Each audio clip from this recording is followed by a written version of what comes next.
বা তুমি কি আজকে খাওয়া কিচ্ছু বানাওনি, সকালের ব্রেকফাস্ট কিচ্ছু বানাওনি? যদি বানিয়ে থাকে দাও আমাকে, খুব জোরে খিদে পেয়েছে। চিন্তা করো দেখি, রোজ আমি খাওয়া বানাই, ব্রেকফাস্ট বানাই, রোজ রোজ কারি কারি ব্রেকফাস্ট বানাই। আজকে যেই আমি বানালাম না, ওর খিদে পেয়ে গেছে, এমনি খিদে পেয়েছে। কেন কেন রান্না করে কেন ঢুকোনি? কালকে তো নিরামিষ না, কালকে তো কি বার? কালকে বুধবার। তুমি রান্না করে কেন ঢুকোনি আজকে? রান্না করে কেন ঢুকবো আজকে? তুই জানিস না কাল থেকে বলে আসছি বুলটিদের বাড়িতে আজকে নিমন্ত্রণ আছে সকলের, যেতে হবে কাল থেকে বলছে। শুনবি না তো শুনবি না, কানের মধ্যে কি গুতে রাখিস তুই? আরে নিমন্ত্রণ তো দুপুরবেলা, সকালে কিছু খাবো না তাই বলে। হ্যাঁ এখন উপোস করে থাক, তাহলে তুই দুপুরবেলাতে খাবি, পেট ভরে খেতে পারবি। এখন তুই উপোস করে থাক, ঠিক আছে? মানে এই এখন বাজে বেলা 11টা বাজে, এখন আর যদি তুই ব্রেকফাস্ট গিলিস, তুই ওখানে গিয়ে কিছু খেতে পারবি না? ছাগল কোথাকার। মানে নিমন্ত্রণ খাবো বলে এখন থেকে আমি উপোস করে থাকবো?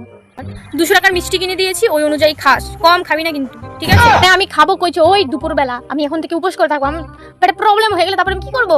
হোক পেটে প্রবলেম হোক, কোনো ব্যাপার না, পোলাওর সাথে ওষুধ মিলিয়ে তোকে খাইয়ে দেবো, তাও তুই পুরোপুরি একদম পেট ভরে খাবি কিন্তু, আমি বলছি। আচ্ছা আচ্ছা ঠিক আছে মানলাম, এখন আমি উপোস করে থাকবো। রাতে কি খাবো? রাতে কি খাবো আমরা? আরে ওদের বাড়িতে 50 জনের নিমন্ত্রণ, প্লেট আনছে 100টা, তো 50 জনের আরো খাওয়া একটু বেশি বানাবে, তো যা বেঁচে যাবে ওর মা আমাকে বুলটির মা আমাকে সন্ধ্যাবেলা ডেকে দিয়ে দেবে। মা তুমি ধন্য, তুমি ধন্য মা, তুমি ধন্য, তুমি ও বাধা উঠছে না, তো সেটাই আমরা খেয়ে নিবো, ঠিক আছে?